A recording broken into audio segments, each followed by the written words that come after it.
The contract sat between them like a loaded gun, silent, waiting, ready to ruin the wrong person with one careless touch. Amale Dlamini told herself this was business. Practical. Necessary. The only way to save her father's company. Across from her, Lysander Sio, the coldest billionaire in Seoul, the man people whispered about but never truly understood, watched her with the stillness of someone who had survived too much to show fear, or emotion, or anything at all. Yet something shifted the moment she walked in. He hid it well. She pretended not to notice, but the room felt volatile. His attorney droned through the marriage terms, but Lysander barely blinked. His fingers tapped an uneven rhythm against the armrest, a tell Amale didn't recognize yet, but would come to fear. "Miss Dlamini," the attorney said, "if you'll sign here." "Does she understand what she's agreeing to?" Lysander's voice was sharper than he intended. Amale lifted her chin. "I'm not stupid, Mr. Seo. I never said you were." "Then stop talking like you think I am." Silence crackled. She surprised him, that much was clear, and her confidence unsettled him in a way he didn't show, but she felt. "This marriage," he finally said, each word controlled like a man holding something dangerous inside, "is a legal arrangement. Nothing more. You'll have your own wing, your own life." "Perfect," she lied. But deep down, something felt wrong. She'd noticed the way he wouldn't look at her too long, the way his breath hitched when she leaned forward, the way he gripped the chair as if resisting something she couldn't name. "Then why?" she asked quietly. "Do you look terrified?" Lysander froze. For one suspended heartbeat, something raw flickered across his face, gone before she could understand it. "Sign the contract, Miss Dlamini," he said. Too fast, too controlled. "Why?" His jaw tightened. "Because if you don't, I can't promise I'll walk out of this room the same man." Her pulse stuttered. She didn't know what he meant, but some part of her, reckless, curious, alive, leaned closer. She picked up the pen. "Don't," he whispered. She signed. Lysander inhaled sharply, like a man stepping into a storm he'd been running from. "The wedding is Saturday," he said, already heading for the door. "My assistant will send the details. Lysander, stay away from me until then." His voice dropped to something dangerous and painfully honest. "I don't trust myself around you." He walked out. The door clicked shut. Amale stared at her name on the contract, the ink still wet, and wondered what exactly she had just agreed to, and what Lysander Seo was so desperately trying to protect her from. What is Lysander hiding, and what happens when the wedding forces them into the same house? If you want the next chapter, hit subscribe so you wait. Don't miss the continuation, and drop a comment telling me where you're listening from. I love seeing our global family. The wedding was a lie wrapped in lace and diamonds. 300 guests who didn't matter. Vows that meant nothing. A contract dressed up as romance. Amale stood at the altar in a gown that cost more than her childhood home and told herself this was survival, not surrender. Lysander stood across from her in a black tuxedo that made him look like death, and Desire had a child and told himself he could survive this. One ceremony, one kiss, then distance, control, safety. They were both wrong. The officiant droned through traditions neither of them believed in. Amale's hands trembled around the bouquet. Lysander's jaw was so tight his teeth ached. Around them, cameras flashed. His grandfather watched from the front row with eyes like a hawk evaluating prey. Her father dabbed at tears that were equal parts relief and shame. No one knew the truth, that Lysander hadn't slept in 3 days because every time he closed his eyes, he saw her. That Amale had almost run yesterday, but pride kept her feet planted. That both of them were standing at the altar wondering what fresh hell they'd agreed to. "You may now kiss the bride." 5 words that detonated everything. Lysander's hand rose to lift her veil, and the moment his fingers brushed the lace, something inside him snapped. The fabric fell away. Her face, stunning, terrified, defiant, stared back at him. Time stopped. The crowd faded. Nothing existed except her. He cupped her face with shaking hands. His thumb traced her cheekbone. Once, gentle, memorizing. Then he kissed her. The room gasped, not because it was inappropriate, but because it was real. Lysander kissed Amale like a man who'd never kissed anyone before. Soft, searching, reverent. Like he was asking a question he didn't know how to voice. Then the softness shattered. His hand slid into her hair, his other arm wrapped around her waist, pulling her flush against him. The kiss deepened, desperate, consuming, drowning. He kissed her like she was air, and he'd been suffocating, like she was salvation and he'd been damned, like 3 weeks of suppression and denial and terror finally broke free. Amale's knees buckled. He held her tighter. The applause thundered, but neither of them heard it. What the guests saw, passion, romance, a groom overwhelmed by his beautiful bride. What Amale felt, his heart slamming against hers, his hands trembling with restraint, his breath ragged with something that felt like desperation. What Lysander knew, he'd just made a catastrophic mistake. He'd tasted her, and now he'd never stop wanting more. He broke the kiss suddenly, violently, like ripping off his own skin, stepped back. His chest heaved, his eyes, wild, dark, barely controlled, locked on hers for one terrible second. Then he turned away. He didn't look at her during the photographs, didn't speak to her during the receiving line, didn't touch her during the reception. When tradition forced them to dance, he held her like she was made of explosives, careful, distant, terrified. "You're shaking," Amale whispered against his shoulder. His grip on her waist tightened, just slightly, just enough to make her gasp. "Stop talking." "Why?" "Because every word you speak makes this harder." "Makes what harder?" His jaw clenched. "Staying away from you." The music swelled. He spun her, dipped her, played the role of attentive husband while maintaining exactly 3 inches of space between their bodies, close enough to look real, far enough to stay sane. When the song ended, he released her like she'd burned him and disappeared into conversations with men in expensive suits who didn't make him feel like his world was ending. Amale stood alone in her wedding dress, surrounded by hundreds of people, and felt the loneliness crush her chest. Hours later, in the limousine cutting through Seoul's neon-lit streets, they sat on opposite ends of the leather seat. 18 inches might as well have been the Pacific Ocean. The silence was suffocating. "Are you going to explain what happened today?" Amale finally asked. "Nothing happened. You kissed me like you were dying." His head snapped toward her, eyes blazing. Don't what? Acknowledge reality? Don't make this harder than it already is. You made it hard." Her voice cracked. "You kissed me like I mattered, then spent the entire reception acting like I was poison." "You are poison." The words hit like a slap. Amale's breath caught. "Excuse me?" Lysander's hands curled into fists on his thighs.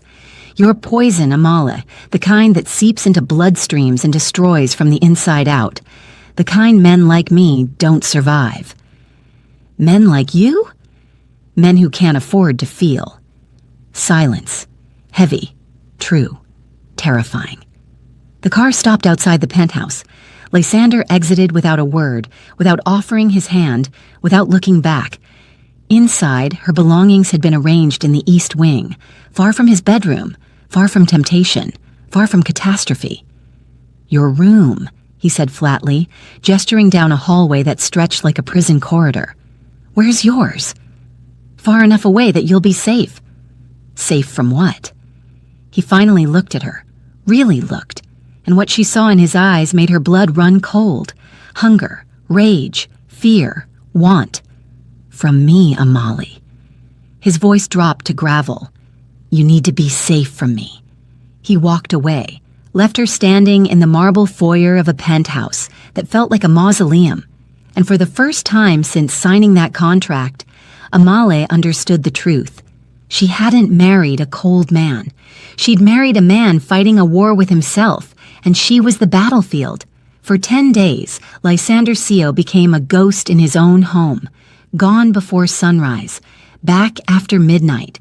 His bedroom door stayed locked. His office stayed closed. He communicated through assistants and text messages and carefully worded emails that never said anything real. Amali lived in luxury and suffocating loneliness. The penthouse was obscene, floor-to-ceiling windows overlooking Seoul, marble everything, art worth more than small countries. Her closet was stocked with designer clothes she didn't ask for. Her bathroom had a tub big enough to drown in. Her bed was empty. She told herself she didn't care. She was lying, because that kiss haunted her. The way he'd held her, the way he'd trembled, the way he'd looked at her like she was the answer to a question he'd spent his whole life asking. Then nothing. Silence, distance, absence. What Lysander didn't know, Amale wasn't the type to accept silence. She was her father's daughter, stubborn, strategic, relentless. What Amale didn't know, Lysander was barely surviving. Every morning he woke up hard and aching. Every night he stood outside her door with his hand on the knob, fighting the urge to turn it. Every moment in between was torture. On the 11th night she'd had enough. She found him in the kitchen at 2 a.m., barefoot, dress shirt unbuttoned, hair disheveled, staring at a glass of water like it had personally offended him. He looked devastatingly human. "You should be asleep," he said without turning around. "So should you." "I don't sleep much? Because of me?" His shoulders tensed. "Go back to your room, Amali." "No." He turned, finally, and the look on his face made her breath catch. He looked wrecked, exhausted, like a man barely holding himself together. "Please," his voice cracked. "Go. Why are you avoiding me? I'm not—" "You are." She stepped closer. He stepped back. "You haven't looked at me in 10 days, haven't spoken to me, haven't—" "Because I can't." The words exploded out of him, raw, desperate, true. Silence crashed between them. His chest heaved, his hands clenched and unclenched. His eyes, God, his eyes, burned with something feral. "I can't look at you," he said quietly, viciously, "without wanting to touch you. I can't touch you without wanting more. And if I take more—" He stopped, swallowed hard. "I won't stop." Amali's heart slammed against her ribs. "So you're hiding?" "I'm surviving. By treating me like I don't exist? By treating you like you're dangerous. I'm not dangerous." His laugh was bitter, broken. "You're the most dangerous thing that's ever happened to me." He moved past her, heading for the door, for escape, for safety. "Lysander." Her voice stopped him, soft, certain, brave. "What are you so afraid of?" He stood with his back to her, every muscle rigid. "That I'll hurt you." "You won't. You don't know what I'm capable of. Then tell me." Silence. Long. Loaded. Impossible. When he finally spoke, his voice was barely a whisper. "I've never wanted anyone, Amali. Not men. Not women. I thought I was broken. Incomplete. Wrong." He turned, and the vulnerability in his eyes almost broke her. "Then you walked into my office and everything I thought I knew about myself became a lie." Her breath caught. "I don't know how to want someone," he continued, voice shaking. "I don't know how to be gentle, how to be normal, how to—" He stopped. "I only know how to take and control and own." "Maybe I don't want gentle." His eyes flashed, dark, dangerous. "Don't say things like that." "Why?" "Because I might believe you." She stepped closer. He didn't move, couldn't. His entire body was vibrating with restraint. "What if I mean it?" she whispered. "Then God help us both." The air between them crackled. His gaze dropped to her mouth, her pulse, her throat. "You should go," he said roughly. "What if I don't want to?" "Amala, what if I want to know what happens when you stop running?" His control fractured. She saw it. The moment his restraint splintered, the moment hunger won, he moved, fast, sudden, unstoppable. One hand slid into her hair, the other gripped her waist. He backed her against the counter, not rough, but firm, commanding, inevitable. "Last chance," he growled against her lips. "Walk away." "No." He kissed her, and the world caught fire. The kiss was nothing like their wedding. That kiss had been controlled, restrained, a man testing the limits of his endurance. This kiss was annihilation. Lysander kissed Amale like he'd been starving for 31 years, and she was the first meal. His hand tightened in her hair, not painful but possessive, claiming. His other hand gripped her waist, pulling her flush against him until there was no space, no air, no escape. She gasped. He swallowed the sound, deepened the kiss, took more. Amale's hands found his chest, pushed once, weakly, more from shock than resistance, then curled into his shirt, pulling him closer. That broke something in him. A sound escaped his throat, primal, desperate, almost pained. He lifted her onto the counter, stepped between her legs, kissed her throat, her jaw, her mouth again like he couldn't decide where he wanted to devour her first. "Lysander!" She could barely breathe. "Tell me to stop." His voice was gravel and desperation. Tell me to stop, Amale. Please." But she didn't, and that terrified him more than anything. He pulled back suddenly, breathing hard, hands still gripping her waist like letting go would kill him. Their foreheads touched. "I can't do this," he whispered. "Why?" "Because I don't know how to stop." "Then don't." His eyes snapped to hers, wild, barely controlled. "You don't understand what you're asking." "Then explain it to me." He stepped back, ran shaking hands through his hair, turned away because looking at her, flushed, breathless, beautiful, was destroying what little control he had left. "Everyone thinks I'm gay," he said to the window, to the city, to anything but her. "I know. They're wrong. I know that too now." He laughed, bitter, broken. "But they weren't entirely wrong. For years I thought something was wrong with me. I'd see people talk about attraction, desire, need, and I felt nothing. Nothing." Silence. Amale slid off the counter, moved closer, carefully. "I convinced myself I was different," he continued. "Maybe asexual, maybe broken, maybe just fundamentally incapable of wanting another person." His voice dropped. "I made peace with it, built my life around it." "What changed?" He turned, looked at her, really looked, and the rawness in his eyes stole her breath. "You." One word, a confession, a curse. "The night you walked into my office for that first meeting, something inside me woke up, something violent, something I didn't know existed." His hands clenched into fists. "I looked at you and suddenly I understood what everyone else had been talking about. The hunger, the need, the obsession." Amale's heart pounded. "And it terrified me," he whispered, "because I'm not some gentle man learning to love. I'm my grandfather's heir. I was raised in blood and violence and control. Everything I am is dangerous, and what I feel for you—" He stopped, swallowed. "It's not safe. It's not gentle. It's consuming. Maybe I'm not afraid of that. You should be." She closed the distance between them, stood close enough to feel his heat, close enough to see his pupils dilate. "Tell me the truth, Lysander, all of it." His jaw clenched, fighting, losing. "I think about you constantly," he said roughly. "Every moment, every breath. I imagine touching you, tasting you, claiming you in ways that would terrify you. I stand outside your door at night and fight the urge to break in. I work 18-hour days because being in this penthouse with you and not having you is torture." Her breath hitched. "I've never wanted anyone," he continued, voice breaking. "And now I want you so desperately it's killing me. You're not my wife. You're my obsession, my addiction, my destruction." "And if I want that," she whispered. His eyes flashed, dark, dangerous, desperate. "Then God save you because I won't be able to."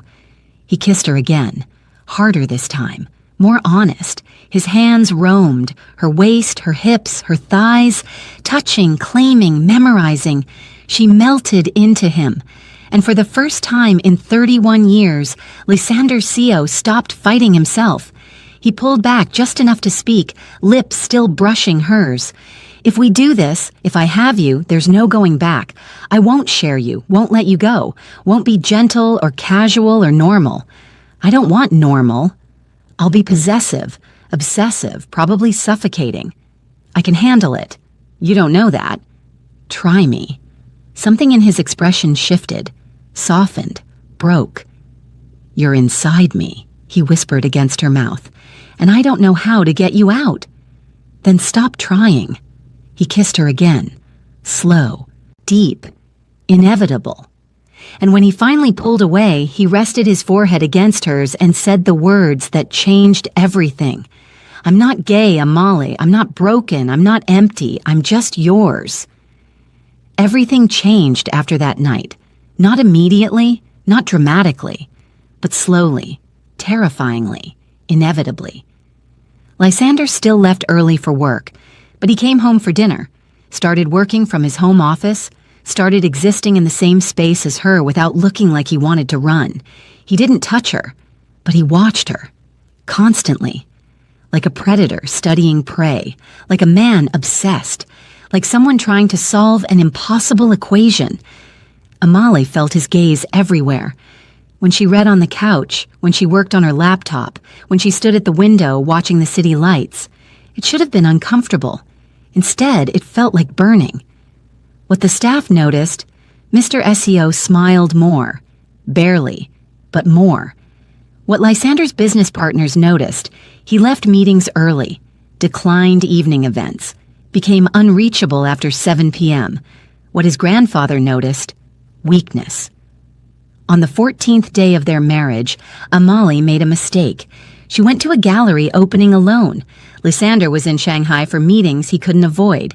She promised to stay home, but the isolation was suffocating, and her friend was showing her photography collection, and she thought one night out wouldn't matter.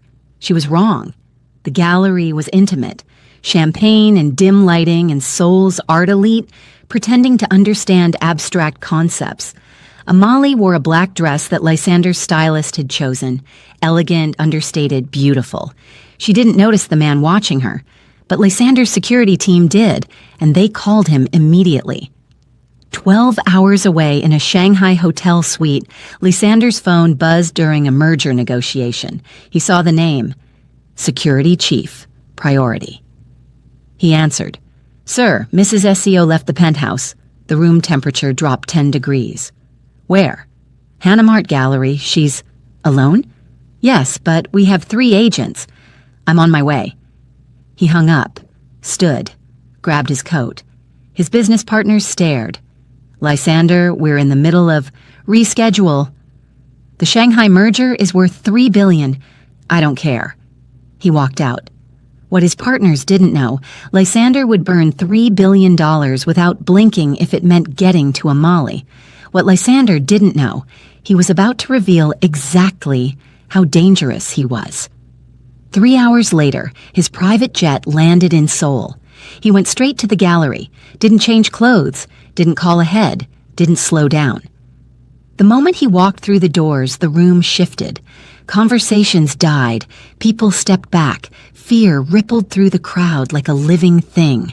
Because Lysander Seo didn't look like a CEO, he looked like death in a Tom Ford suit. His eyes scanned the room, found her immediately. Amali stood, near a sculpture, wine glass in hand, laughing at something a man beside her was saying. The man was too close, too familiar, too comfortable. Lysander moved.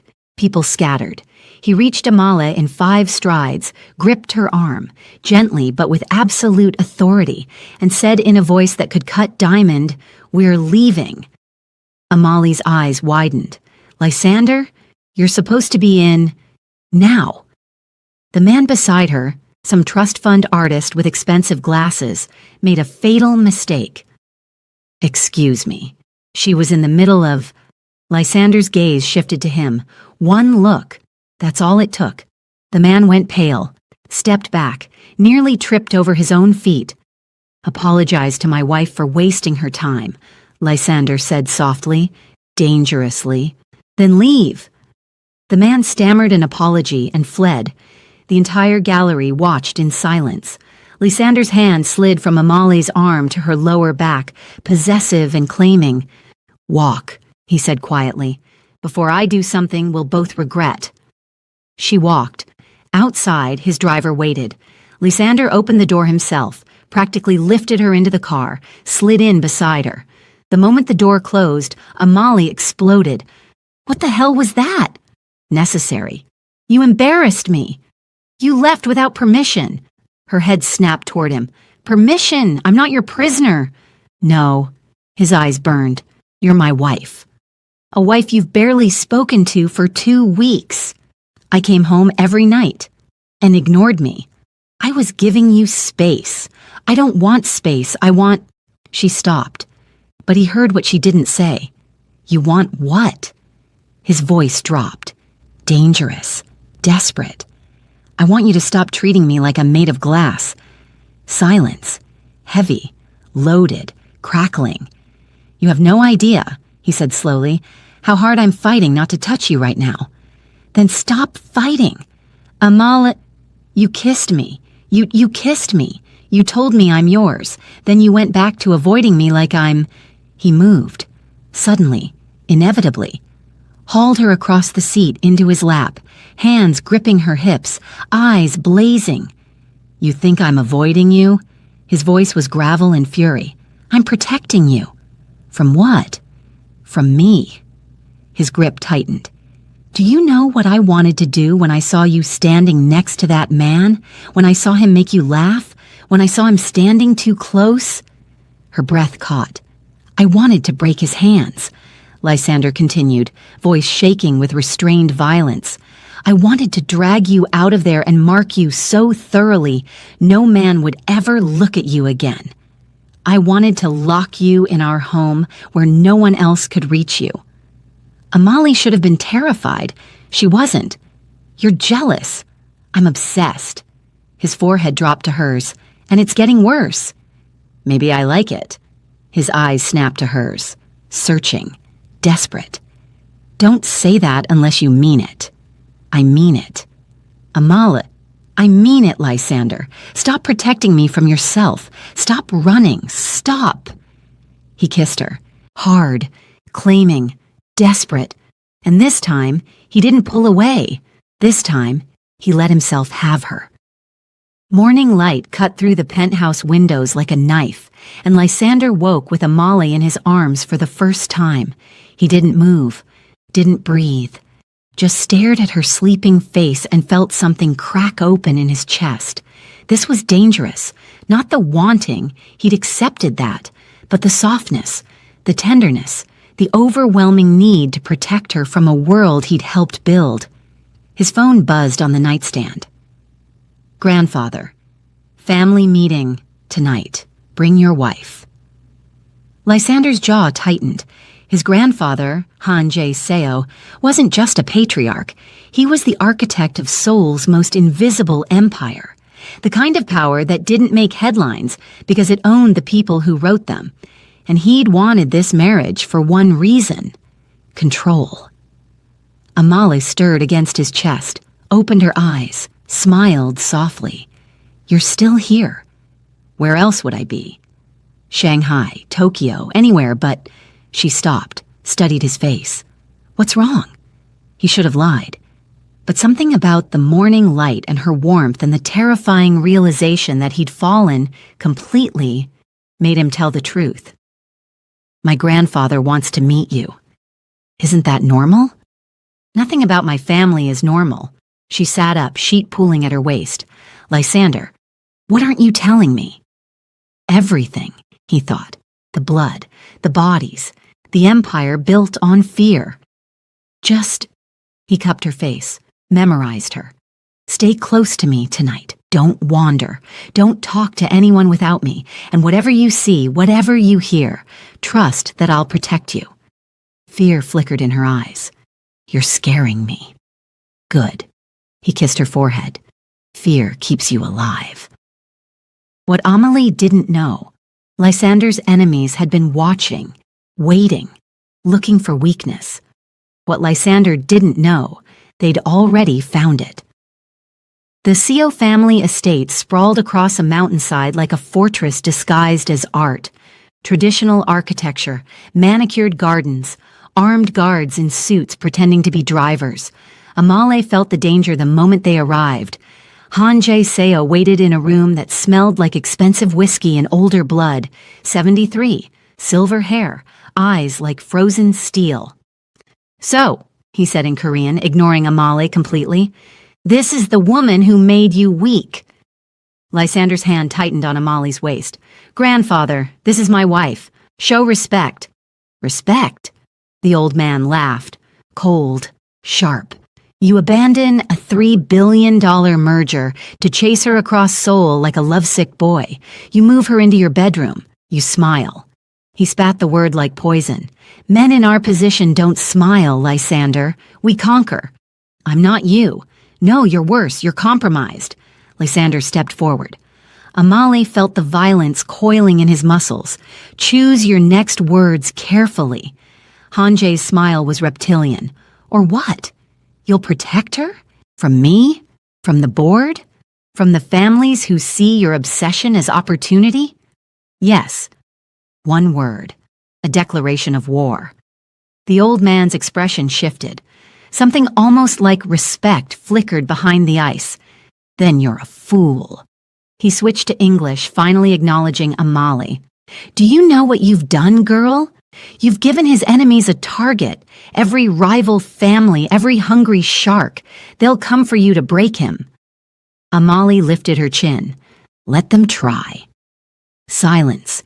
Then Hanjae laughed. Real this time. Surprised. She has spine. I'll give you that. He turned back to Lysander. Double her security. Triple it. And pray it's enough. In the car driving home, Amale finally asked the question burning in her throat. What is your family, Lysander? He stared out the window. Seoul's lights blurred past. Powerful. That's not an answer. It's the only one I can give you. Lysander, don't ask me questions I can't answer without destroying what's left of your innocence. He turned to her, eyes haunted. Please. She saw it then. The weight he carried, the darkness he drowned in daily. I'm not afraid of your darkness. You should be. Why? Because it's already coming for you. It happened on a Tuesday. Amale had a photography exhibition meeting. Lysander was in back-to-back conference calls. 3 security guards followed her at a distance. Professional, invisible, thorough. Not thorough enough. The black van appeared out of nowhere. 2 men, military precision, a needle in her neck before she could scream. Her phone clattered to the pavement, still connected to Lysander's office line. Amale, The line went dead. Lysander heard the cut-off scream and felt his world end. Trace it, he barked at his security chief. Now. Sir, we're all ready. I don't care if you have to burn the entire city. Find my wife. His hands shook as he pulled up the tracker embedded in her wedding ring. Every piece of jewelry he'd given her had one. Paranoia, she'd called it. Now it was salvation. The signal blinked from an abandoned warehouse in Incheon. Lysander was moving before his security team could coordinate. Sir, we need to establish protocol. The protocol is I kill everyone who touched her.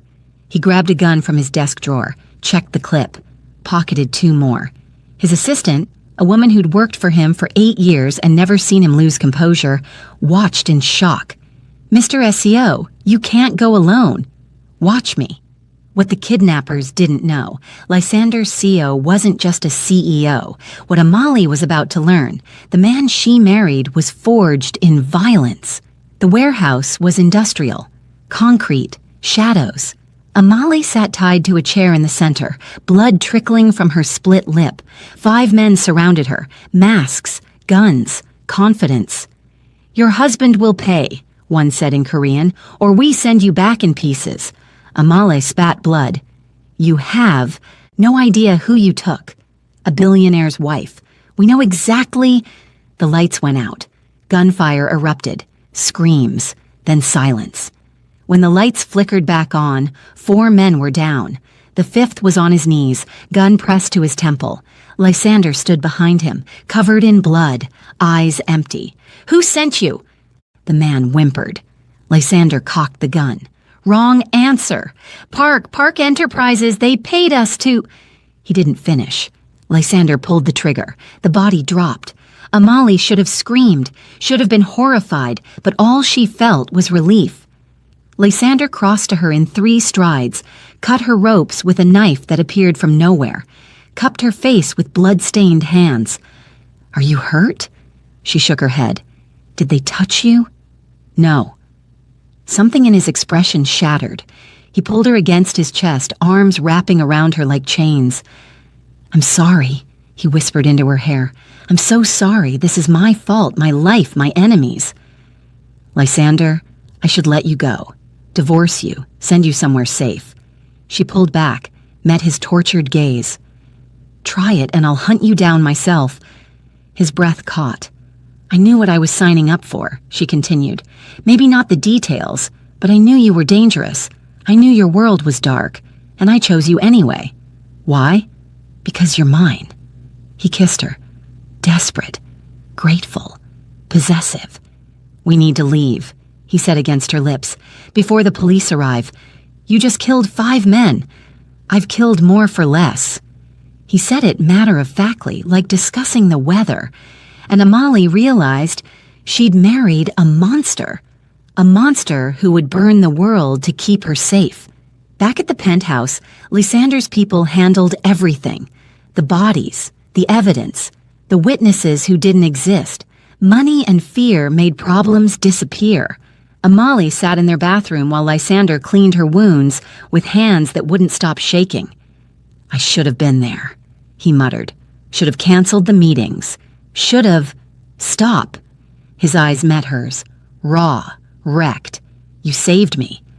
I almost lost you, but you didn't." He pressed his forehead to hers, breathed her in like oxygen. "If I'd been 5 minutes later—" "You weren't. But if I had been—" "Lysander."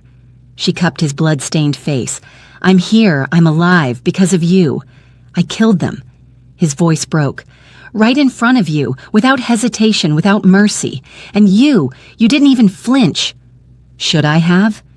"Yes, normal people would have. Maybe I'm not normal." His laugh was bitter. "Or maybe I've already corrupted you." She kissed him, soft, sure, grounding. "You haven't corrupted me. You've freed me." "From what?" "From pretending I want a safe, boring life." Something shifted in his expression. Wonder, fear, hope. "You're inside me," he whispered, echoing his earlier confession. "And I can't survive losing you." "Then don't lose me." "I won't." His arms tightened. "I'll lock you in this penthouse, fire anyone who looks at you wrong, destroy anyone who threatens you." "That's insane." "I know, and possessive. I warned you, and probably illegal. Definitely illegal." She smiled against his lips. "Do it anyway." What they didn't know, Park Enterprises wasn't acting alone. What Lysander's grandfather knew, this was only the beginning. That night, Lysander didn't sleep. He held Amale while she slept, memorizing her breathing, her warmth, the miracle that she was still alive. His phone buzzed. "Grandfather, the Parks will retaliate. Prepare for war." "Lysander, let them come." "Grandfather, you're willing to burn soul for her?" "Lysander, I'm willing to burn the world." He set the phone down, looked at the woman in his arms, and made a promise to himself. Anyone who threatened her would die. Anyone who touched her would suffer. Anyone who even looked at her wrong would disappear. He'd become the monster everyone feared. For her. The charity gala was Seoul's event of the season. Old money, new power. Politicians and criminals shaking hands and pretending the difference mattered. Lysander didn't want to go, but his grandfather demanded it. Show them she's under protection. Mark your territory publicly. So he did. Amalie wore red, blood red, a dress that hugged every curve and announced ownership. Lysander wore black and fury. They entered together, his hand possessive on her lower back, his eyes scanning for threats. The room noticed. Conversations died, heads turned, fear rippled. Because Lysander Seo had never brought anyone to these events, never showed weakness, never cared about anything except power. Until her. Stay close, he murmured. I'm not going anywhere. Promise me. She squeezed his hand. Promise. 30 minutes in, a rival executive made a mistake. He approached Amalie while Lysander was across the room in conversation. Mrs. Seo. The man smiled, oily, predatory. You look stunning. I'm Kim Min-jun, Park Enterprises. Amalie's blood went cold. Park Enterprises, the company that ordered her kidnapping. I have nothing to say to you. But I have much to say to you. He stepped closer. Your husband made quite a mess cleaning up our misunderstanding. 5 good men dead. 5 men who tried to kill me. Business, he shrugged. Nothing personal. It felt pretty personal. Well, what's done is done. But I wonder, does Lysander's new wife know what kind of man she married? The things he's done? The bodies he's buried? Amalie lifted her chin. I know exactly who I married. Do you know about the... A hand clamped on Kim Min-jun's shoulder. Lysander. His expression was death. Touch my wife again, he said quietly, and I'll remove your hands.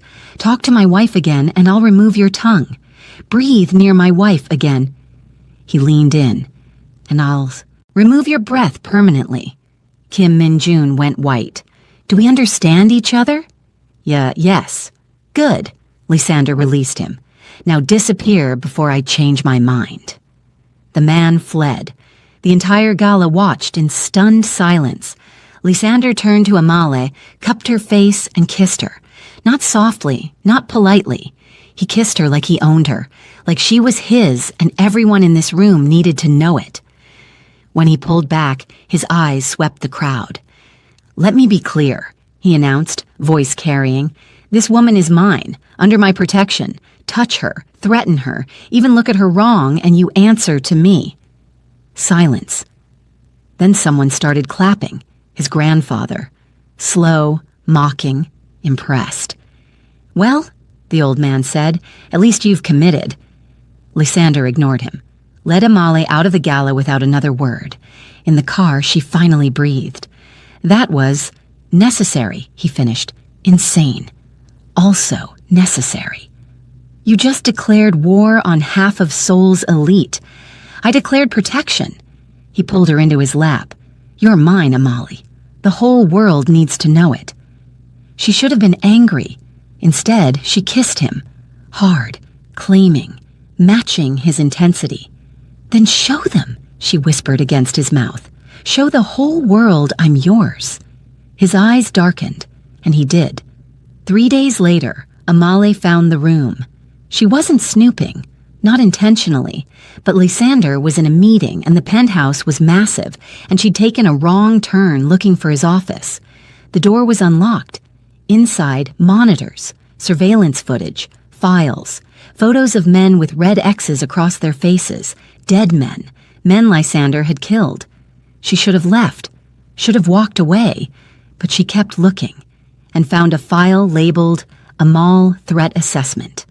Inside, photos of her from before they met, surveillance dating back months. He'd been watching her long before the marriage contract. You weren't supposed to see that? She spun. Lysander stood in the doorway, expression unreadable. How long? Her voice shook. How long have you been watching me? 6 months. Before the marriage? Yes. Why? He stepped inside, closed the door, looked at her with something between shame and defiance. Because my grandfather told me to investigate your family for the merger, and I saw your photo, and He stopped. I couldn't stop looking. You stalked me. Yes. For 6 months. Yes. And the marriage contract? I suggested it. His voice was quiet, honest, damning. I told my grandfather your father's company was the perfect acquisition, that a marriage alliance made strategic sense. But the truth? He laughed bitterly. I just wanted you, and I found a way to have you legally. Amali's mind reeled. So this was never random, never fate. You engineered everything. Yes. The meeting, the contract, the wedding, all of it. She should have been horrified. Why? Because the first time I saw you, really saw you, something in me recognized you, like my soul knew yours before my brain caught up. He moved closer. I'm not good, Amali. I'm my grandfather's weapon, his heir, his monster. I've killed, destroyed, built empires on blood and fear, and then I saw you, and suddenly I wanted something I had no right to want. Me, you. Silence. She looked at the files, the surveillance, the evidence of his obsession. This is insane.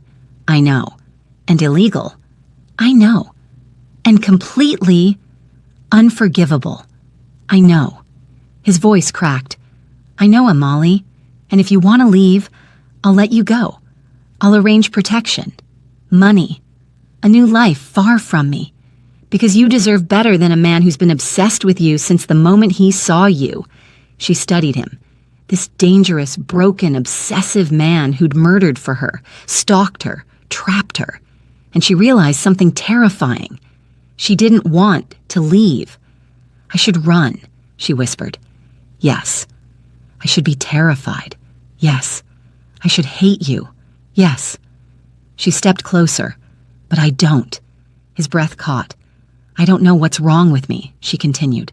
But when I see these files, these photos, I don't feel violated. I feel... She paused, searching for the word. Chosen. Amali. You looked at me before you even knew me. Saw something worth obsessing over, worth fighting for, worth killing for. She touched his face. No one's ever wanted me like that. That doesn't make it right. Maybe I don't care about right. She kissed him. Soft, sure, accepting. Maybe I just care about you. He pulled her against him, buried his face in her hair. You're inside me, he whispered, and I've never been so terrified and grateful in my life. Then stop being terrified.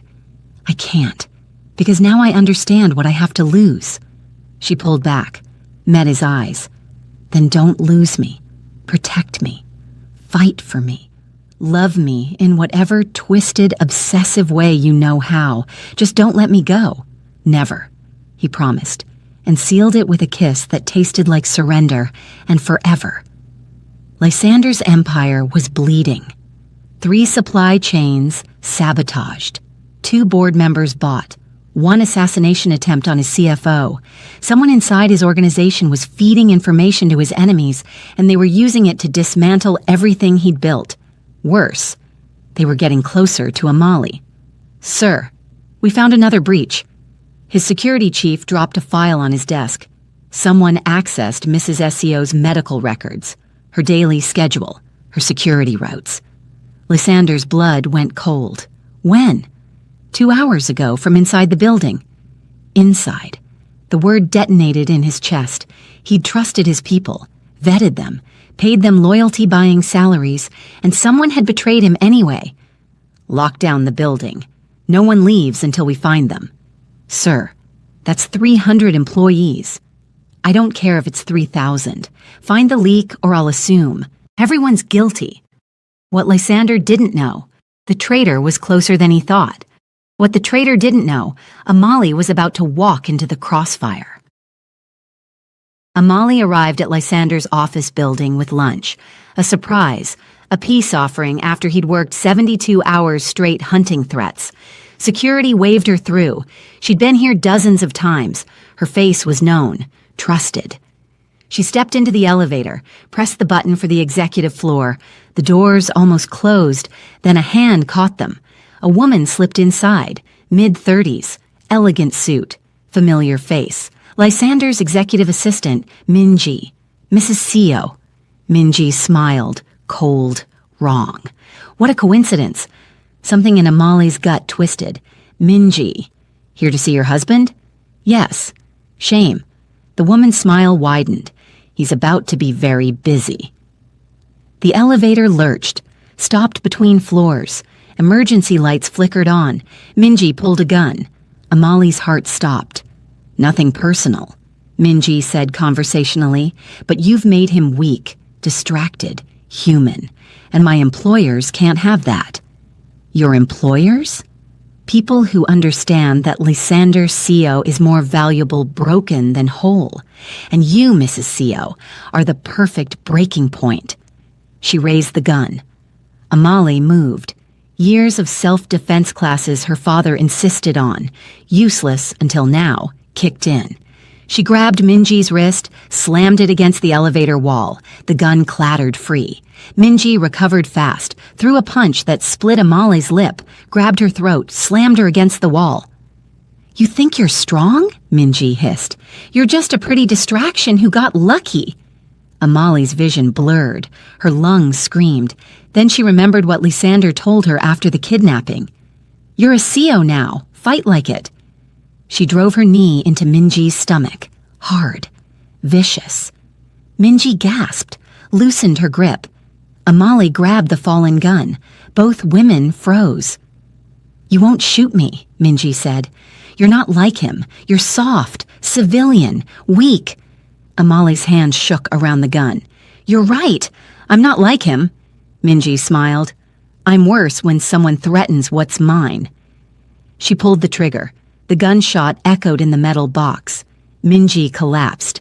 Not dead. Amali had aimed for the shoulder, but incapacitated, bleeding, shocked. The elevator lurched back to life, continued upward. The doors opened on the executive floor. Lysander stood there, surrounded by security, mid-lockdown, face carved from fury and fear. He saw Amali, saw the blood on her clothes, saw the gun in her hand, saw Minji bleeding on the elevator floor. She tried to kill me, Amali said calmly. Too calmly. Shock setting in. She's the leak. Lysander moved, caught Amali as her knees buckled, pulled her against his chest.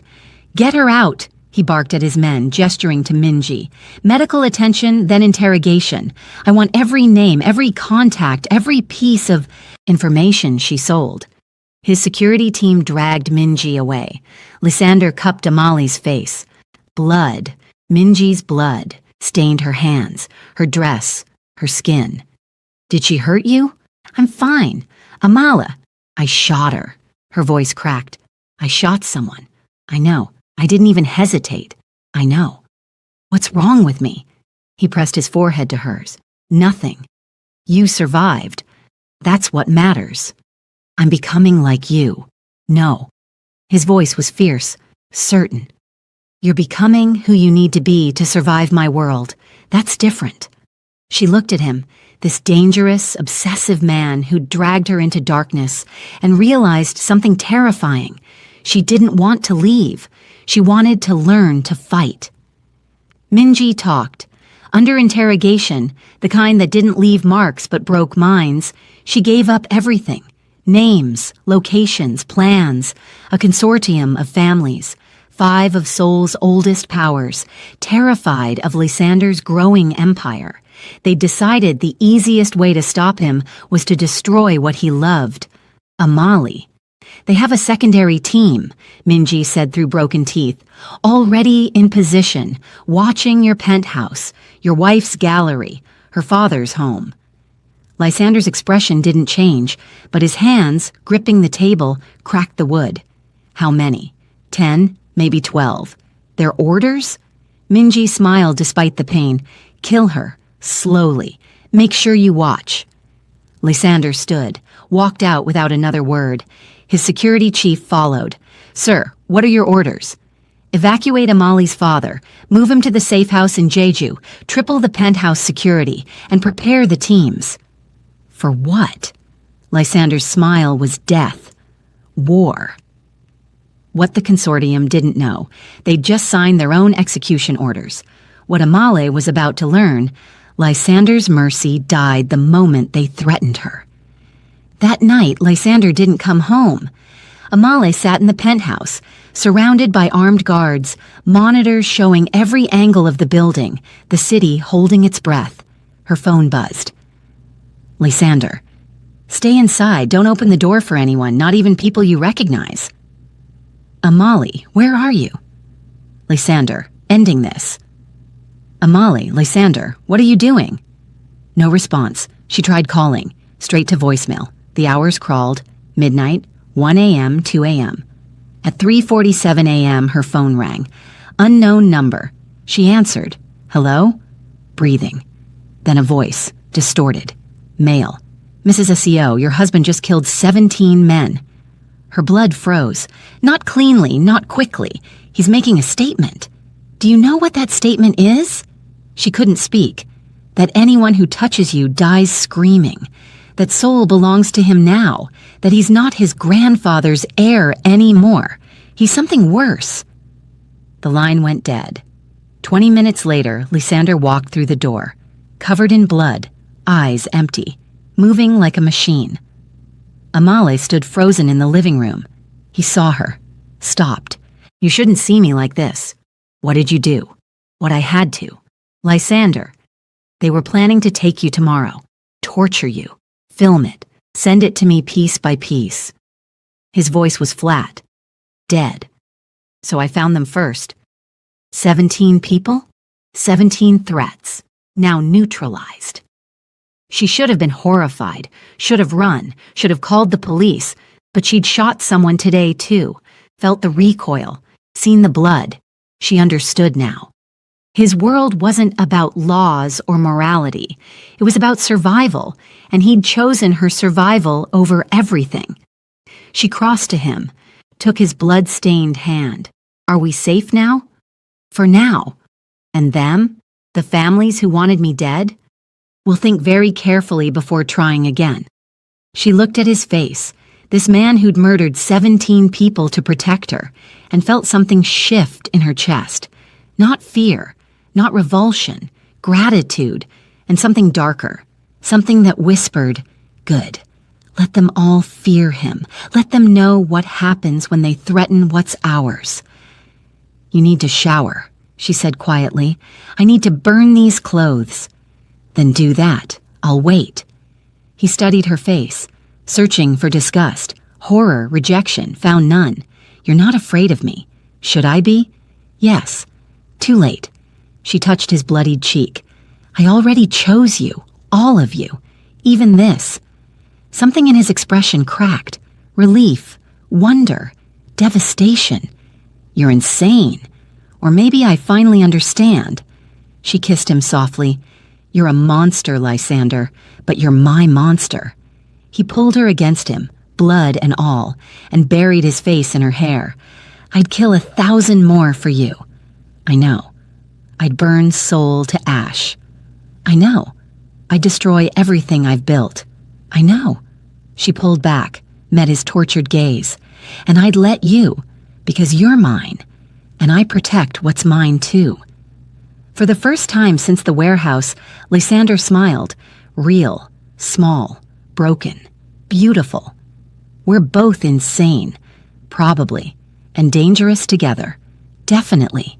He kissed her, desperate, grateful, claiming, and in that moment they both understood the truth. They weren't saving each other. They were destroying each other, and neither of them cared. Han Jae-seo watched the news with cold satisfaction. 17 bodies, 5 families in chaos. Police bought off. Media silenced. His grandson had finally become what he was always meant to be, a king. But kings needed to be controlled, and Lysander's weakness, his obsessive love for that woman, made him controllable. Hanjay pressed a button on his desk. Bring me the file on Amale Dlamini, everything, her father's debts, her mother's medical history, every secret that family buried. His assistant hesitated. Sir, Lysander specifically ordered. I don't work for my grandson. Hanjay's voice could cut diamond. He works for me. Now bring me the file. 20 minutes later, he read through Amale's history and smiled. Perfect. Absolutely perfect. He picked up his phone. Lysander, we need to talk. About your wife. The summons came at dawn. Lysander knew what it meant. His grandfather never called unless he held all the cards. Stay here, he told Amale. Don't leave. Don't answer the door. What does he want? To remind me who's really in control. You're not going alone. I am. Lysander. He kissed her. Hard. Final. If something happens to me, there's a safe in my office. Code is your birthday.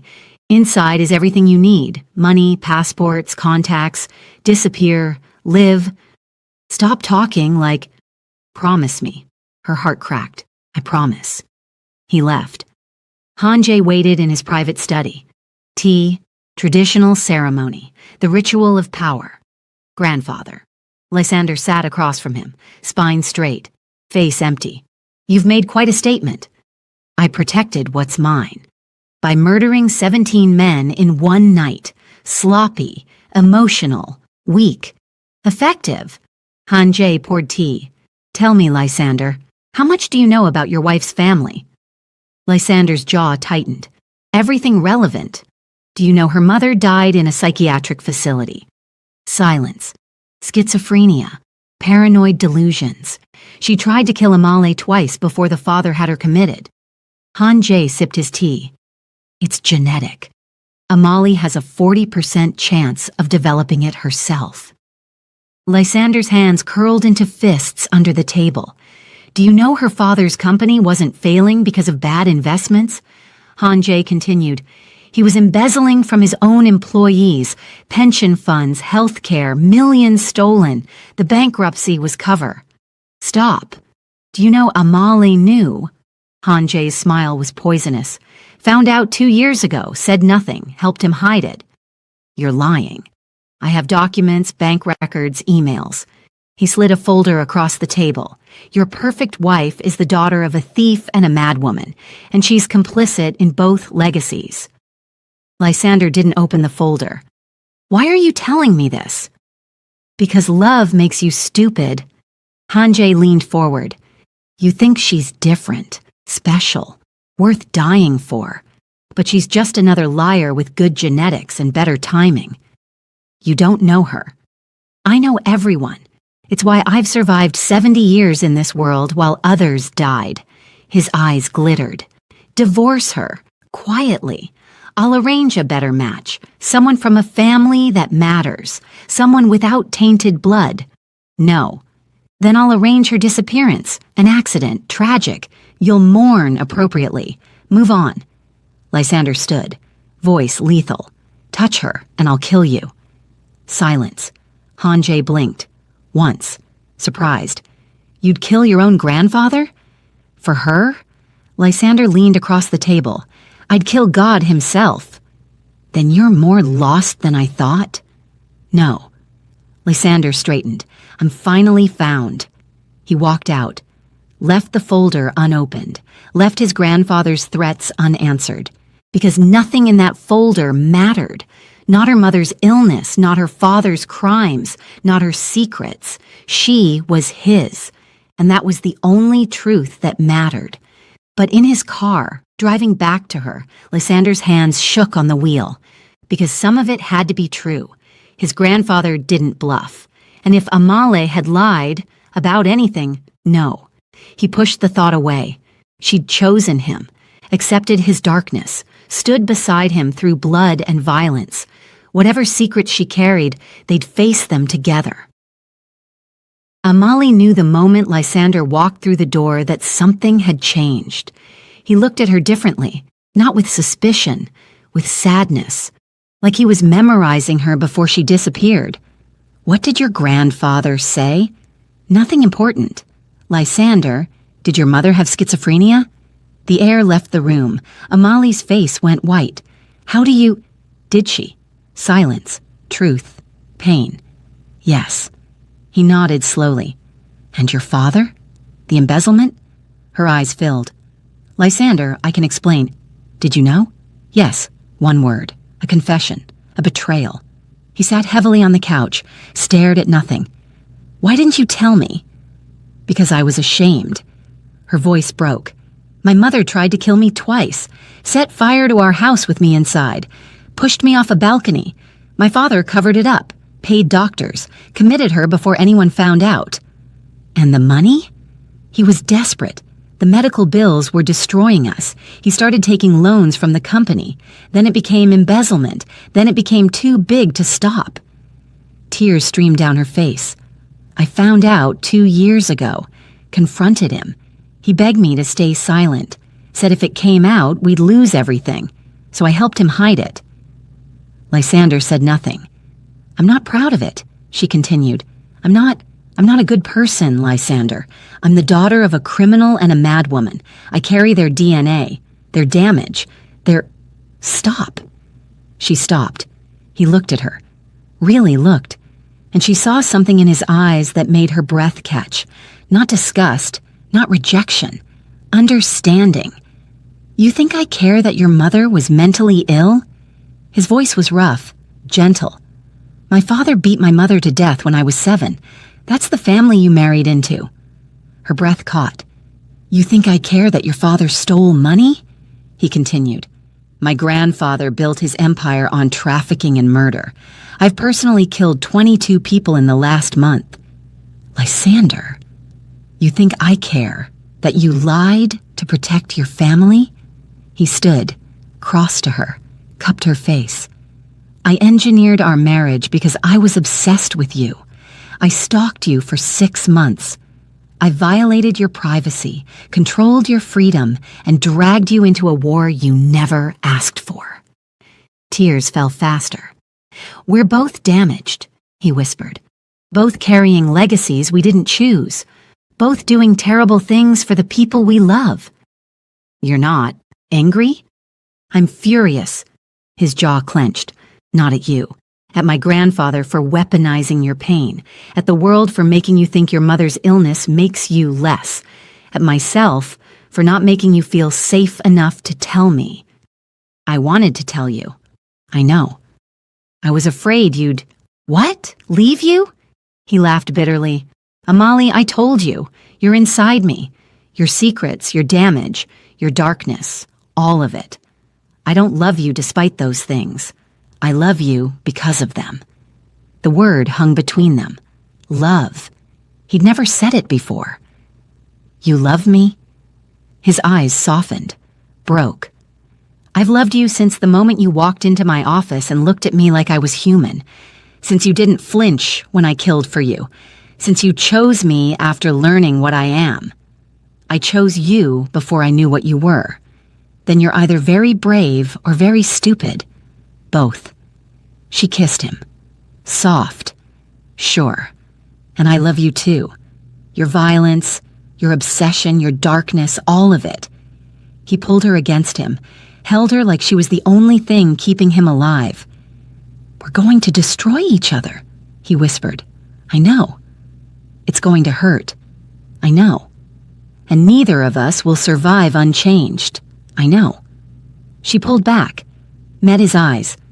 But I'd rather burn with you than live without you. He kissed her like she was oxygen and redemption and damnation all at once. And in that moment, they both accepted the truth. They weren't each other's salvation. They were each other's beautiful catastrophe. And they wouldn't have it any other way. 3 days later, Lysander woke Amale before dawn. Get dressed.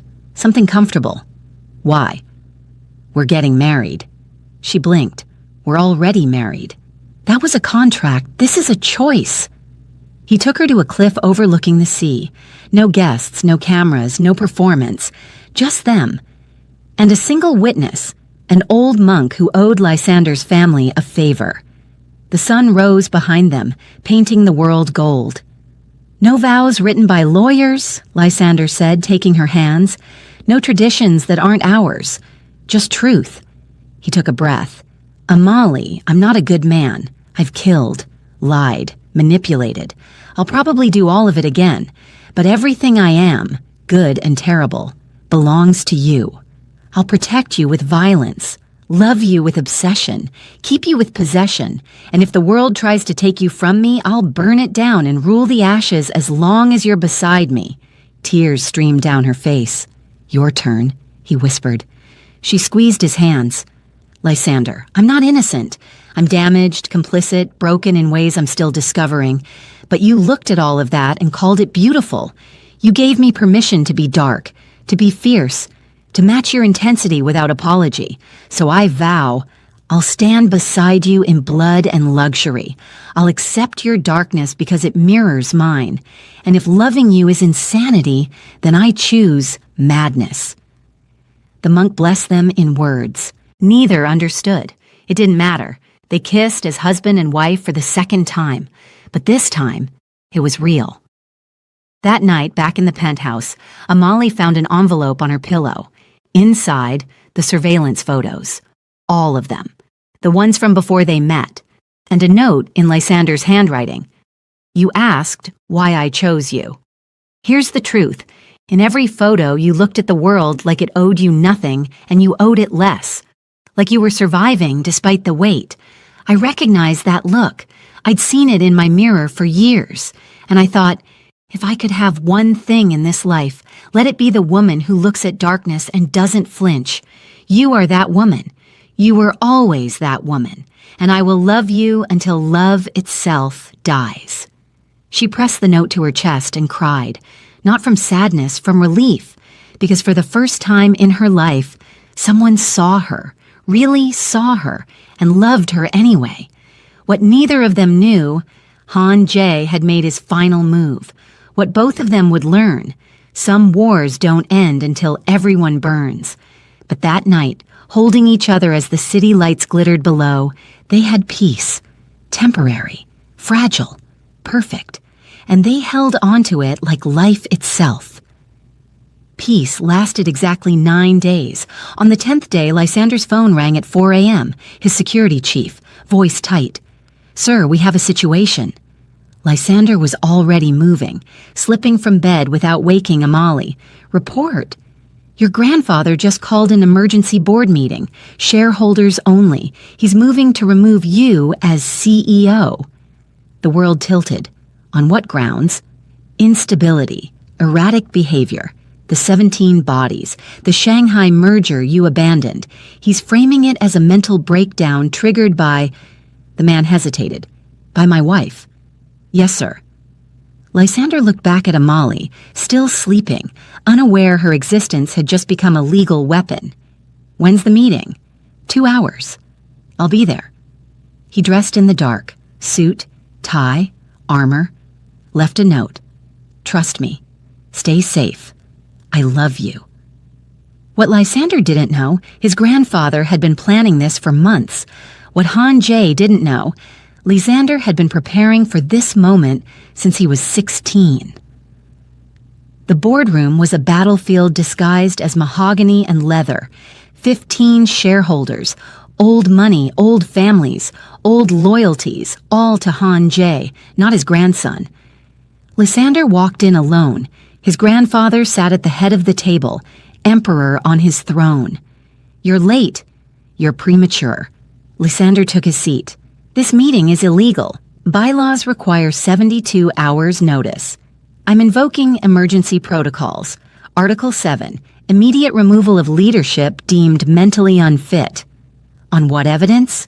Han Jae slid a folder across the table. "Police reports you buried. 17 murders in one night. Witnesses who saw you covered in blood. Psychiatric evaluation from when you were 12. Diagnosed with emotional detachment disorder and potential sociopathic tendencies." Lysander's jaw tightened. "You've become unstable," Han Jae continued, addressing the board. "Obsessed with a woman, abandoning billion-dollar deals, killing in broad daylight, This isn't leadership. This is a man unraveling. I protected our interests. You protected your obsession. Han Jae's voice cut like a blade. And obsession makes you weak, compromised, unfit. Is that what you think? It's what we all think. Han Jae gestured to the board, silent, complicit, owned. Lysander leaned back, smiled, cold, dangerous, victorious. Then let me tell you what I think, grandfather. He pulled out his own folder. I think you've been embezzling from this company for 20 years, funneling profits through shell corporations in the Caymans, $300 million. I have the account numbers, the transfer records, the offshore trusts in your name. Silence. Han Jae's face remained impassive, but his fingers twitched. I think, Lysander continued, standing, circling the table like a predator, you've been blackmailing half this board. Affairs, tax evasion, that little incident in Macau that left a girl dead. Remember that, Director Park? Park went white. I think. Lysander stopped behind his grandfather's chair, leaned down, voice dropping to a whisper only Han Jae could hear. You made a critical mistake. You taught me to be ruthless, to gather leverage, to strike without mercy, and then you expected me to never use those skills against you. Han Jae's voice was ice. You wouldn't dare. Try me. Lysander straightened, addressed the room. Here's what's going to happen. My grandfather is going to retire immediately, announce health reasons. He'll keep his wealth, his properties, his life, as long as he never interferes with me or my wife again. And if I refuse? Then I release everything. The embezzlement, the blackmail, the bodies you've buried, the families you've destroyed, all of it. To the prosecutors who aren't on your payroll, to the journalists who still have spines, to the international authorities who've been waiting for evidence. Han Jae stood, faced his grandson, 2 kings, 1 throne. You destroy the family legacy, without hesitation. For her, for me, for a future that isn't drowning in your blood. The board watched in terrified silence. Han Jae studied Lysander's face, saw certainty, saw strength, saw himself 30 years ago making the same choice. He smiled, bitter, proud, defeated. You've finally become worthy. I stopped trying to be worthy of you a long time ago. Then who are you trying to be worthy of? Her. Han Jae nodded slowly. Then you've already lost. Love makes you weak, boy. One day you'll learn that. Maybe. Lysander's voice softened. But I'd rather be weak with her than strong alone. He placed a retirement document on the table. Sign it, or I burn everything you've built. Han Jae picked up the pen, hesitated, then signed. 1 stroke, an empire transferred. You'll regret this. I doubt it. She'll destroy you. Probably. Lysander smiled. But what a way to go. Outside, in his car, Lysander's hands finally shook. He'd just deposed a king, claimed an empire, bet everything on love. His phone buzzed. Amali, your note said, trust you. I'm trusting. But I'm also terrified. Come home. He typed back with trembling fingers. Lysander, on my way, and we're safe now. I promise. What he didn't know, Han Jae had one final card to play, what was already in motion, revenge that would cost everything. Amali knew something was wrong the moment Lysander walked through the door. He looked victorious and haunted. What happened? I won. Won what? Everything. He pulled her into his arms, held her like she was the only solid thing in a collapsing world. The company, the empire, my freedom, our future. Lysander, you're scaring me. My grandfather's retired, forced out. He can't touch us anymore. She pulled back, searched his face. So why do you look like you lost? Because victories in my world always have costs, and I don't know what I just paid yet. The cost arrived 3 days later. Amale was at her photography studio, new security, new protocols, new illusion of safety, when her phone rang, Unknown number. She almost didn't answer. Almost. Hello? Amale Dlamini. The voice was female, cultured, cold. Or should I say Amale Seo, though I wonder how long that name will last. Who is this? Someone who knows what your husband did to my father. Amale's blood froze. 3 years ago, Lysander Seo destroyed my family's pharmaceutical company. Hostile takeover, leveraged buyout. Legal, technically. But it killed my father. Heart attack from the stress. My mother followed 6 months later. Grief. I'm sorry for your loss, but I don't want your apology. The voice sharpened. I want justice. Eye for an eye. He took my family, so I'm taking his. Click. The line went dead. Amale's hands shook. She immediately called Lysander, straight to voicemail. He was in meetings, unreachable. She called security. I just received a threat. Female caller, untraceable number. Stay where you are, Mrs. Seo. We're sending a team. The lights went out. All of them. The studio, the street, the entire block. Emergency power didn't kick in. Amale's heart slammed against her ribs. She moved toward the exit, grabbed her keys, her phone. The door was locked, from the outside. She pulled harder. Nothing.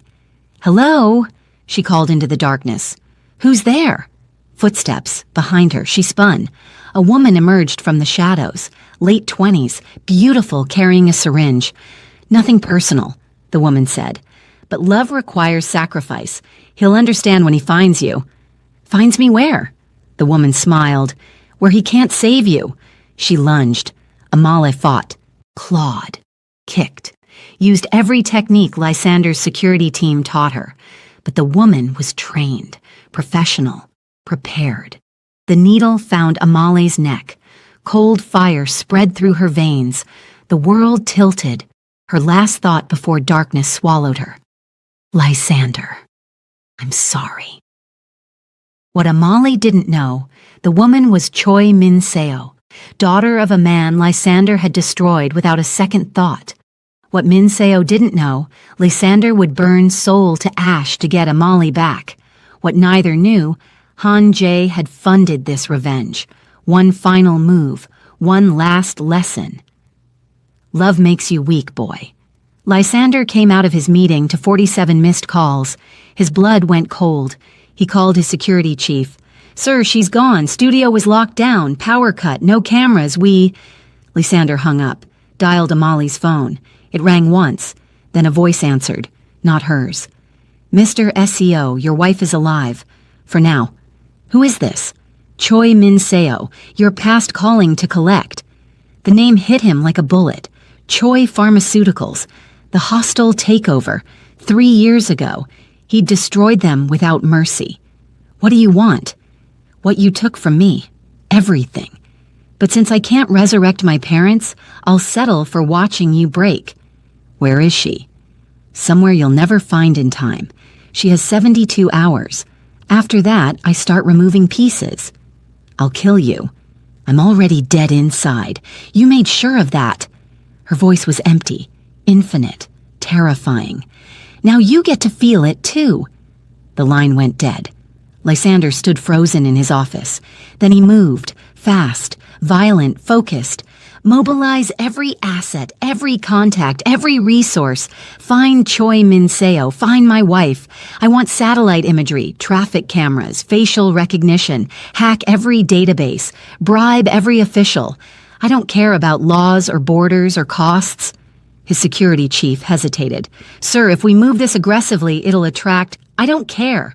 Lysander's voice could shatter diamonds. Find her, or I'll find new security. Yes, sir.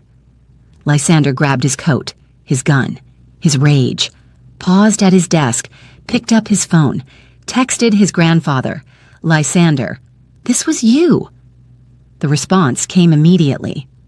Han Jae, I taught you love makes you weak. Consider this tuition. Lysander, if she dies, you die. Han Jae, then you'd better find her. Lysander threw the phone across the room. It shattered against the wall. And for the first time since he was 7 years old watching his father murder his mother, Lysander Seo felt something he'd forgotten existed. Fear. Not for himself. For the woman who'd become his entire world. Amale woke in darkness. Cold concrete. Zip ties cutting her wrists. The smell of rust and salt water. A warehouse. Abandoned. Near the ocean. Judging by the sound. "You're awake." Minseo sat across from her. Calm. Controlled. Broken in ways that made sanity look like weakness. "Good. I was worried I gave you too much sedative." "What do you want?" "I told you. Justice." "This isn't justice. It's revenge." "Same thing. Different marketing." Minseo stood, circled her. "Do you know what your husband did to my family?" "He destroyed your father's company." "He didn't just destroy it. He annihilated it. Hostile takeover. Leveraged every debt. Called in every loan.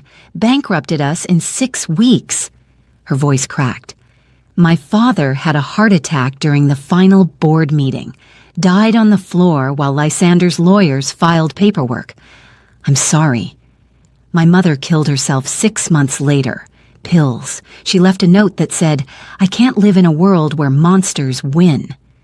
Minseo's laugh was broken glass. "But monsters do win. Every day. Your husband proved that."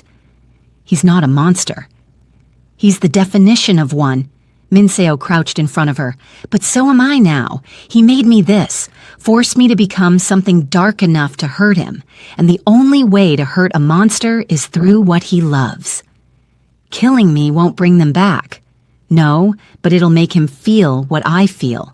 Empty, destroyed, hollow." Amali met her eyes. "You're right. He'll feel all of that. And then he'll kill you. Slowly, painfully, thoroughly." "I know. Then why?" "Because some pains are worth dying for." Minseo stood. "He has 72 hours to find you. After that, I start the process. Fingers first, then toes, then... well, you'll see." She walked toward the exit. "Wait." Amale's voice stopped her. "You said your mother's note mentioned monsters winning, but she was wrong." Minseo turned. "Monsters don't win," Amale continued. "They survive. There's a difference. My husband has survived. Built an empire, claimed power. But he's never won, not until me. Love doesn't equal victory. It does when you've lived without it." Amale's voice softened. "He's broken, Minseo. Just like you. Just like me. We're all shattered pieces trying to fit together. And yes, he destroyed your family. Yes, he's done terrible things. But he's also capable of love so fierce, it terrifies him. That doesn't absolve him. No, but it makes him human." Minseo stared at her. "You actually love him?" "Yes." "Even knowing what he's done?" "Especially knowing what he's done. Because I'm not innocent either. None of us are." Silence stretched. Minseo's expression flickered. Pain, doubt, humanity. Then hardened again. "It doesn't matter. This ends in 72 hours, one way or another." She left. The door slammed, and Amali sat in the darkness, zip ties cutting her wrists, and did something she hadn't done since her mother tried to kill her. She prayed, not for rescue, for Lysander to find her before Minseo's pain turned into something irreversible. What Amale didn't know, Lysander had already mobilized an army. What Minseo didn't know, Han Jae had miscalculated. Lysander wasn't weakened by love, he was weaponized by it. Hour 12.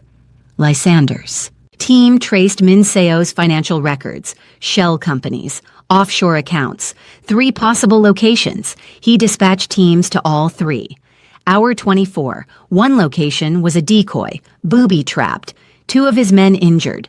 Minseo was better trained than expected. Hour 36. Second location, empty, but recently used. Coffee cups still warm. Amale had been there. Close, but not close enough. Hour 48. Lysander hadn't slept, hadn't eaten. His eyes were hollow. His hands shook from caffeine and adrenaline. "Sir, you need to rest." "Find her. We're trying, but try harder." His phone buzzed. Video message. Unknown sender. He opened it. Amali, tied to a chair, lips split, but alive, defiant. Min Seo's voice off-screen. 24 hours left, Mr. SEO. Better hurry. The video ended. Lysander rewatched it 17 times, analyzing background, sounds, lighting, anything. Then he saw it. Reflection in a window. Blurred but visible. A shipping logo. Specific company. Port location. I found her. Hour 60. Lysander arrived at the abandoned warehouse alone. His team wanted to come. He refused. This is between me and her. He walked through the door. Gun drawn. Heart thundering. Min Seo waited in the center. Amali behind her, knife to her throat. I knew you'd figure it out, Min Seo said. You're brilliant. Ruthless. Everything my father wasn't. Let her go. Why? So you can keep your happiness while I drown in pain. I'll give you anything. Money, companies, my life. I don't want those. The knife pressed closer. Amale's breath hitched. I want you to understand loss. I already do. Lysander's voice cracked. Raw. True. I lost my mother when I was 7. Lost my humanity building this empire. Lost myself until Amali found me. And if you take her, you don't hurt me. You kill me. Min Seo's hand trembled. You want revenge? Lysander continued. Take it. Put the knife through my heart. Make me pay for what I did. But let her go. She's innocent. No one's innocent. She is. He lowered his gun, stepped forward. Kill me, Min Seo. Let her live. That's justice. Lysander, no. Amali's voice broke.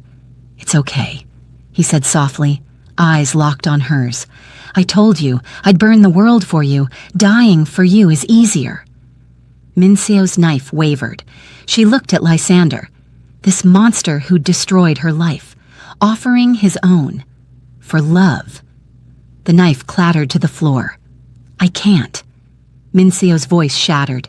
I can't become you. I can't take someone's love and destroy it. I can't. She collapsed, sobbing. Lysander moved, cut Amali's restraints, pulled her against him. I've got you. You're safe. I've got you. She buried her face in his chest, shaking, alive. His. Behind them, Min Seo cried, not from pain, from the realization that revenge wouldn't resurrect the dead. It would just create more ghosts. Min Seo was arrested, quietly. No media, no trial. Lysander could have destroyed her. Instead, he paid for psychiatric care, long-term facility, help, not punishment. Why? Amali asked, watching him sign the paperwork. Because I created her.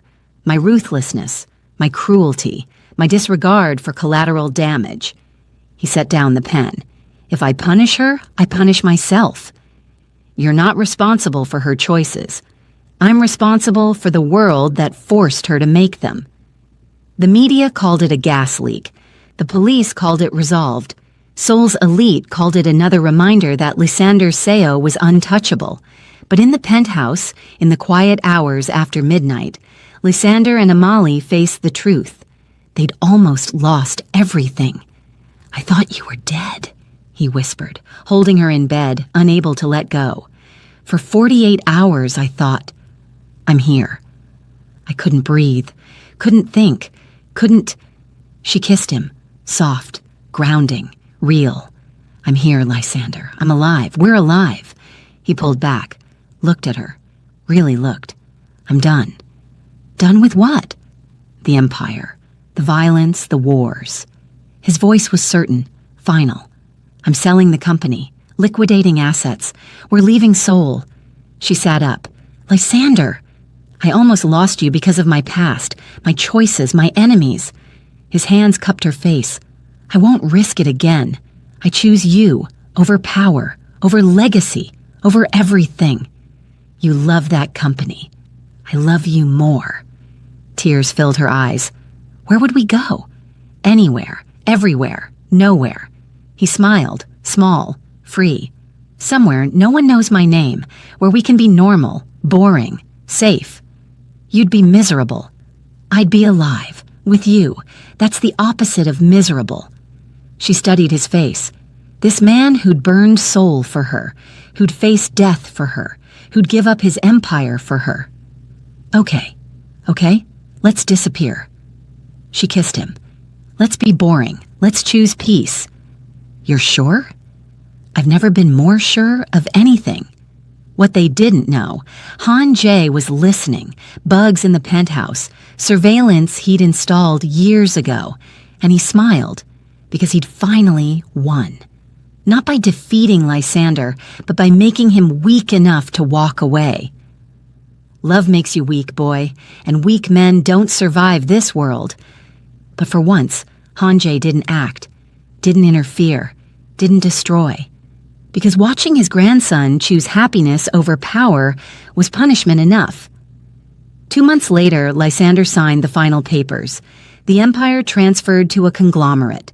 Billions in his account. Freedom in his future. Amali sold her studio, bought camera equipment, planned adventures. They left Seoul on a Tuesday. No fanfare, no announcements. Just 2 people with passports and backpacks and the audacity to choose each other over everything. At the airport, Lysander's phone buzzed one last time. Grandfather, you chose weakness. He typed back, Lysander, I chose love. If that's weakness, I'll die weak and happy. Grandfather, you'll regret this. Lysander, the only thing I regret is taking 31 years to find her. He blocked the number, took Amale's hand, and walked toward a future that wasn't built on blood and fear. But in Seoul, in the shadows of empires and old money, Han Jae sat in his study and made a call. He's gone. The company's vulnerable. Move the pieces. Because old kings don't retire. They just play longer games. And Lysander's peace was about to cost more than he knew. 6 months of peace felt like a lifetime. Amali and Lysander disappeared into anonymity, a small coastal town in Portugal where no one recognized his face or cared about his fortune. They lived in a cottage overlooking the Atlantic. She photographed sunsets. He learned to cook. They slept without nightmares for the first time in their lives. It felt like resurrection. It felt like lies, because empires don't release their kings without claiming flesh. The call came on a Tuesday morning.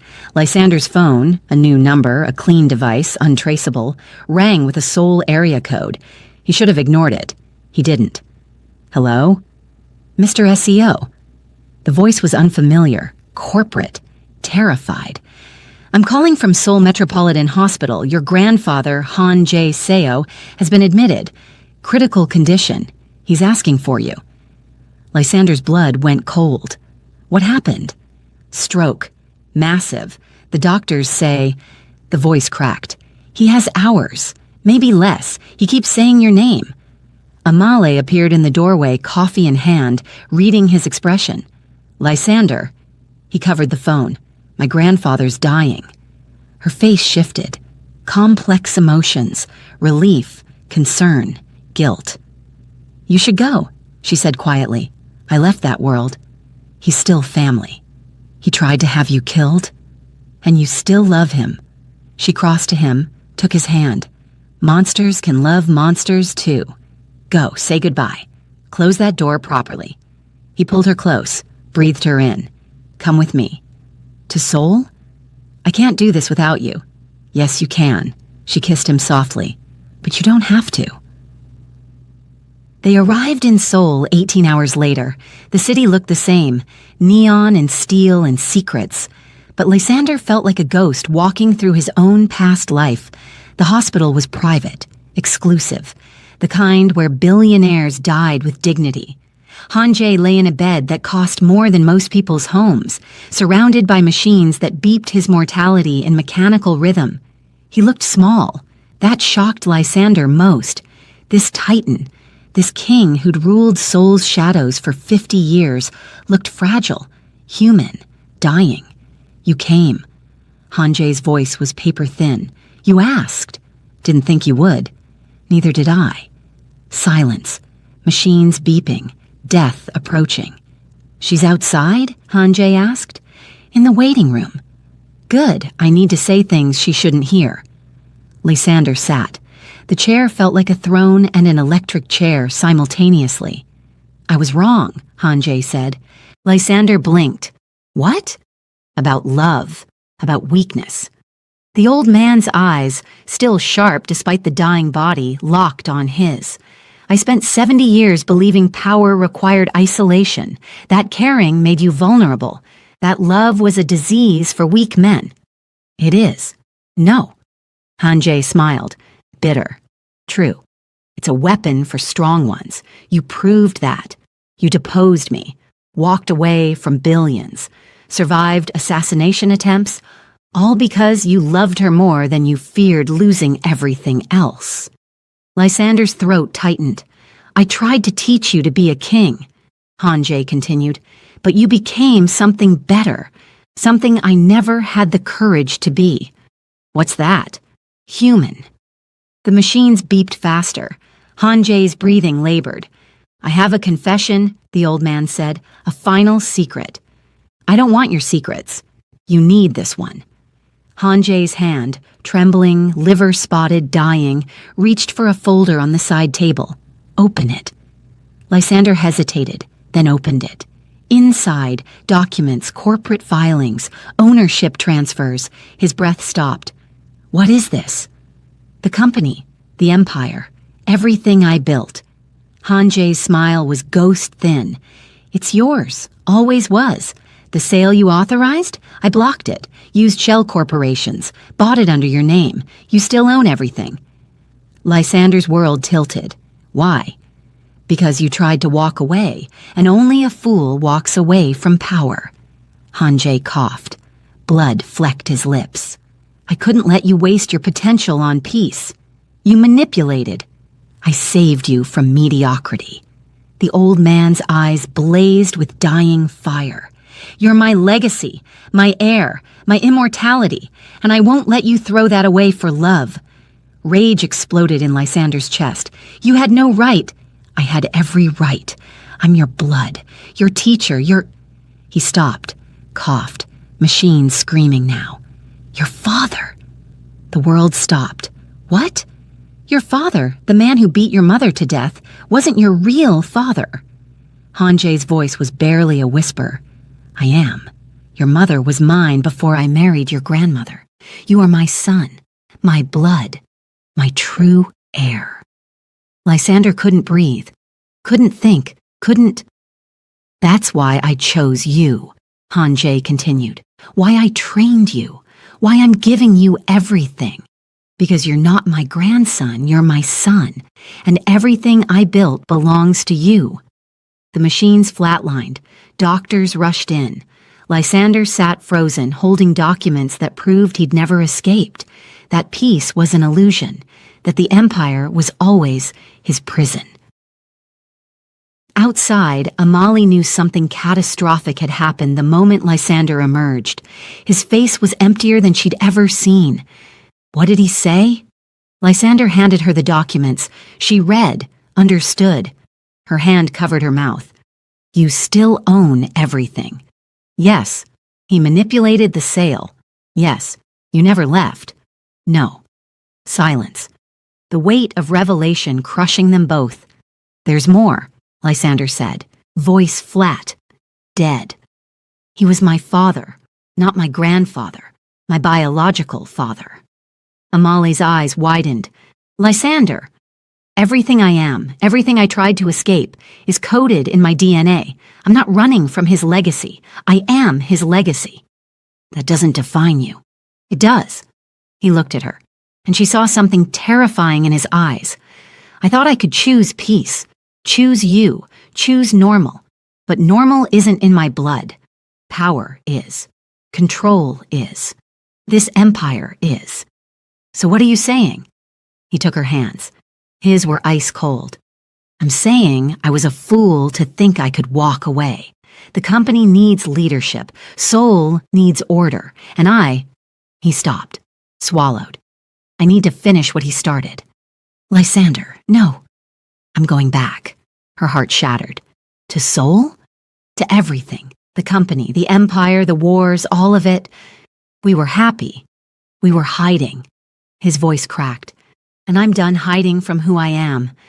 Tears streamed down her face. What about us? He pulled her close, pressed his forehead to hers. Come with me. Rule beside me. Be my queen in the world I was born to command. And if I say no, silence, heavy, impossible, true. Then I'll let you go, he whispered. I'll give you money, protection, freedom, and I'll love you from a distance for the rest of my life.